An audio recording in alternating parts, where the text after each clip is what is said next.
Hi everyone, Tom Wolfe here, and in this video I'm going to be showing you how to create this vintage synth key preset in Arturia Pigments.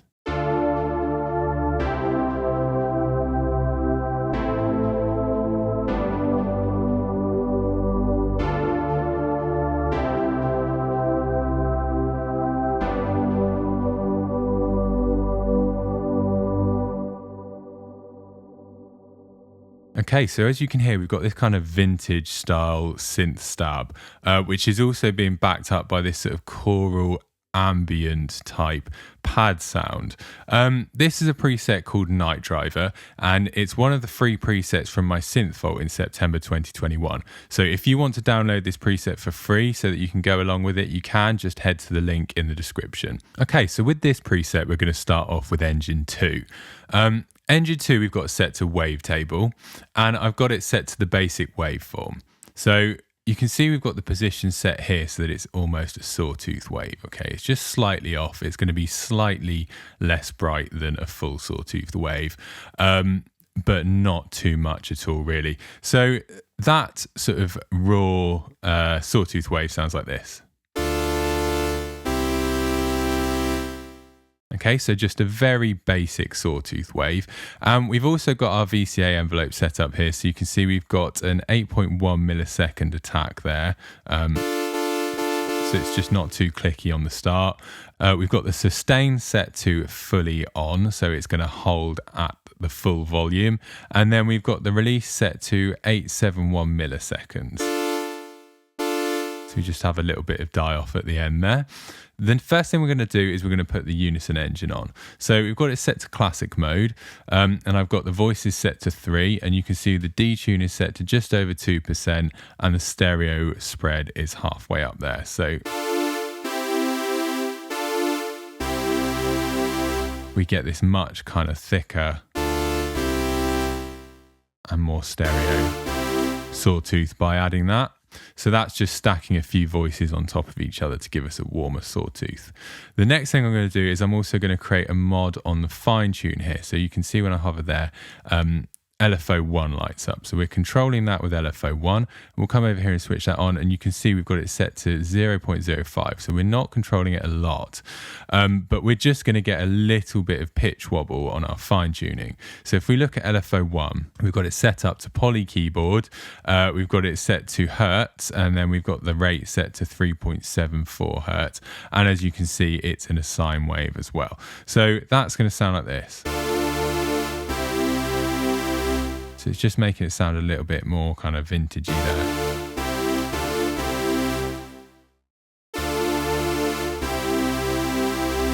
Just a little bit more unpredictable, just offsets those oscillators slightly, which is a nice thing to have on it.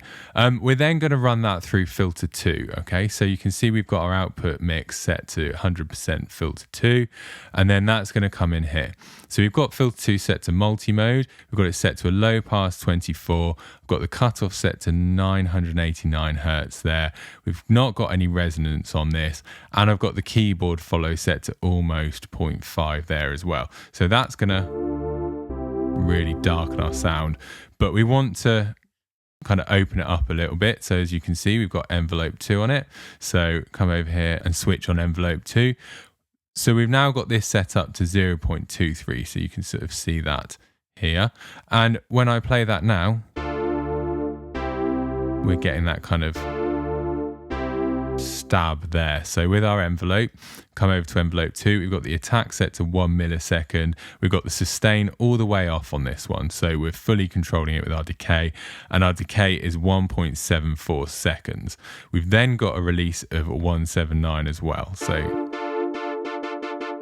doesn't quite just go to 0, it kind of takes just a moment to do that, but because of our decay, we're getting this now, kind of getting this kind of stabby synth sound there, and it's starting to sound more like a vintage synth pad. You can then see as well, so our filter routing, we've got it set to pre-effects sum, and I've got it set to running in parallel. So that means that these two filters are going to be working individually.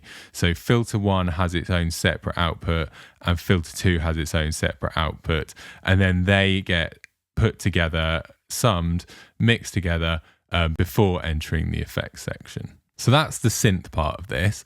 Let's have a look at engine 1. So on engine 1, we've got it set to sample, and we've got a sample chosen called female and that is in the vocal section of the factory samples included in Pigments.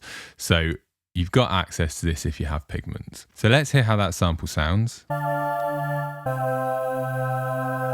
So we've got this really kind of breathy female vocal there.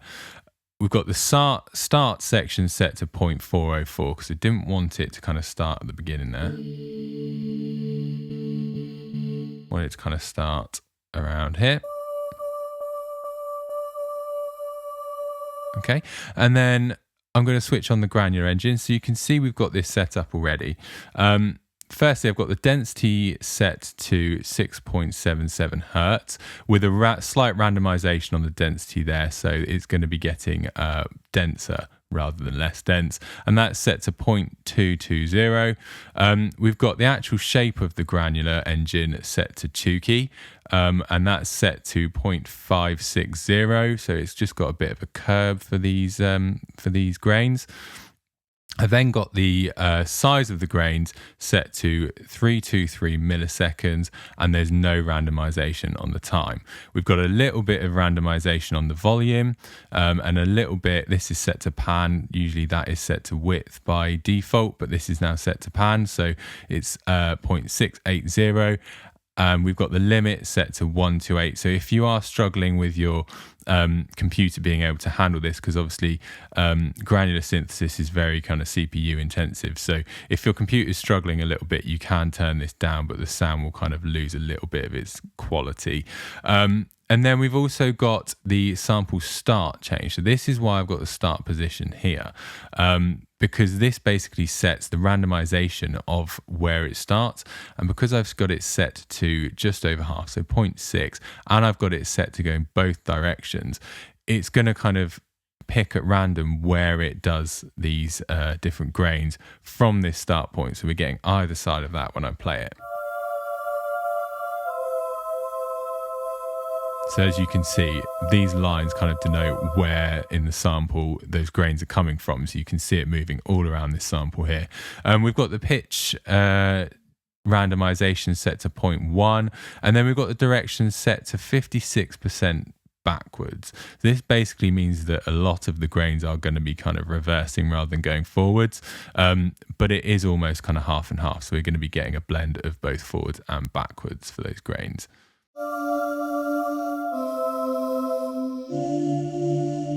So that just gives us a nice kind of delicate, granular and slightly randomized feel to that sample as well. So then this is being run into our filter 1. So again, you can see here that it's going 100% to filter 1.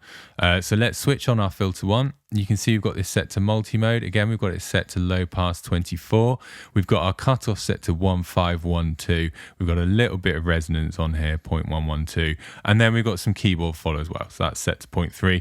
But we're not going to be modulating this cutoff. So this is just to kind of get rid of some of that brightness on that vocal sample. So there we are, it's a little bit darker now. Just sort of filtering out a lot of that top end, making it a little bit more subtle. So then let's bring in our engine 2 again, and we've now got our synth pad and our choir there.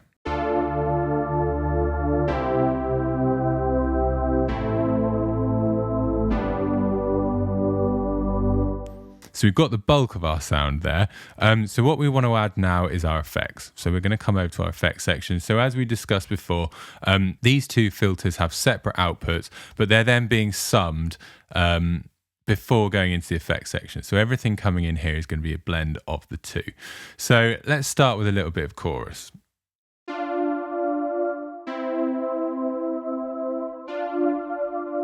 So we're not going to use too much. We've only got it set to about 20%, but it's just going to give us a bit of that kind of vintage chorusy wobble there. So Got the rate set to 0.73 hertz, the delay set to 15.1, the depth set to 1.48 milliseconds, and we've got it set to 2 voices, and we've got the feedback up a little bit there to just about a quarter.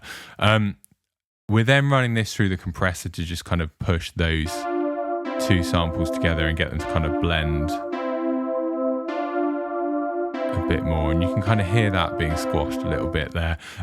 So we've got the dry wet set to 100% on this, threshold set to -68 dB, so -3.68 dB. We've got a 42.5 millisecond attack there, and we've got quite a quick release, 59.5 milliseconds.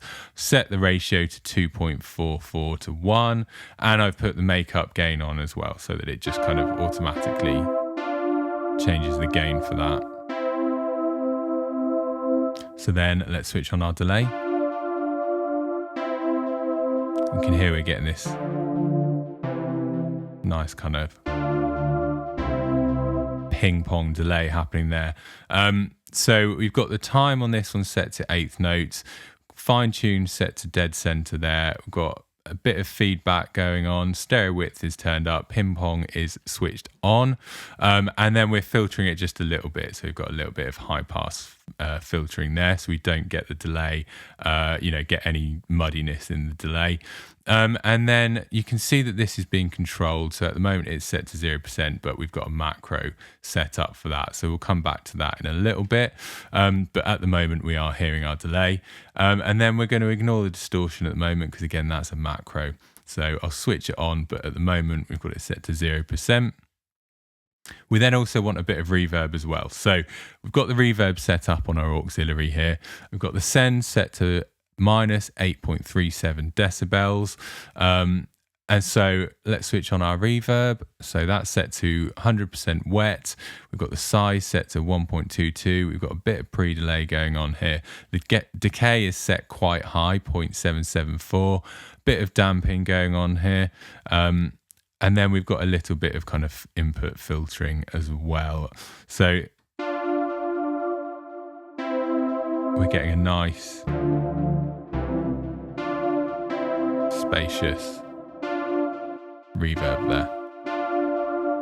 And then we're also EQing this slightly as well. And all we've got is this one dip in it, the signal there. So we're cutting it at just over 200 hertz to get rid of some of that kind of low muddiness of the sound. And it's being cut by just under 4 decibels. And it's got a fairly kind of wide Q there. So got that set to about 0.600. So let's have a look at our mod wheel as well. So on our mod wheel, we've actually got vibrato. We've set this up on LFO2. So LFO2, you can see here, we've got it set to sine wave and it's in unipolar mode. We've got it synced and it's synced to 16th. And then I've got the phase set to 90 degrees as well. So that's just so that we get a nice tremolo that kind of actually glues to the tempo of our track and actually sounds like it fits into it. It's always worth playing about with the phase when you're using stuff like tremolos, because otherwise it kind of goes away from the actual main beat. So you might want something that's offbeat, you might want something that's actually on the beat. So play about with that. I've got it set to legato keyboard, so whenever I press something, if I change the notes while I've got the keys depressed, it's still going to be playing the same rhythm, so it doesn't kind of go out of sync. And then this is set up onto our different volumes here. So we've got the bus B volume, as you can see, that's set to -36. So that is turning this down because we've got these routed through each other, which you can see here. A goes into B. We don't need to do anything to bus A because this is going to be kind of our master volume control here. And then we've got it set up to send volume as well. So it's going to be changing the volume of our return. And then we've got these side chain to our mod wheel. So it's only going to be happening when we open our mod wheel, and we've got that side chain set to full 1.0 so that you're not going to get any tremolo when the mod wheel is closed. So if I play a few notes and open my mod wheel there, you can hear we get that nice tremolo sound there.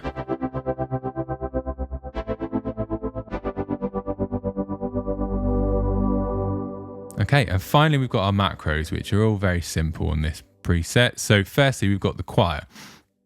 All this is doing is controlling the volume of our choir samples. So it's set up to control our filter 1 volume, because again, this sample is going into filter 1 and then into the effects section. So we're controlling it here.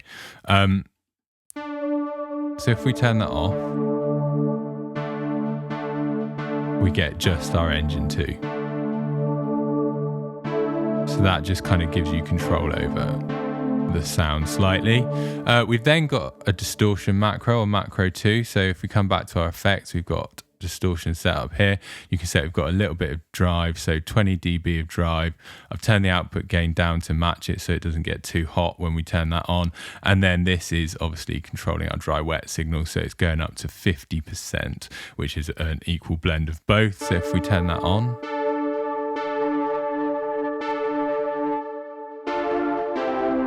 so we're just getting a little bit of grit with that macro. And then we've got controls for our delay and our reverb. So again, this is just simply set up onto our dry wet mix. So macro 3 here is set to dry wet, and that's up to 0.42. And of course, we've got the macro here set a little bit lower, so that's not fully on. So you can get a bit more delay just from the macro if you want to. And then again, reverb. So this macro is set up to control our return here. So it's set to 0.70. So essentially when that macro is off, we get absolutely no reverb.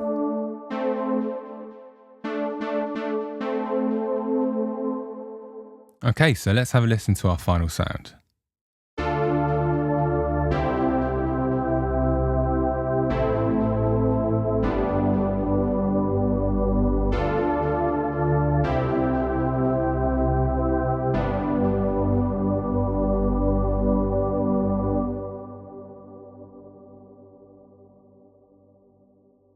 Okay, so hopefully you enjoyed creating that preset. As I say, you can download this preset in its original form for completely free from the Synth Vault. So you'll find a link in the description to do that. You just need to head to synthvault.net and you can sign up for free and get this preset for completely free. You'll also find 5 presets for Arturia Pigments, 5 presets for Spectrasonics Omnisphere, and this month you'll also find 5 presets for Yuhi's Hive 2 and 5 presets for Nifonium. Every single month you're going to get free presets and free tutorials. So head to synthvault.net and you can get your free membership and get these every single month. Thank you for watching this video. Until next time, take care.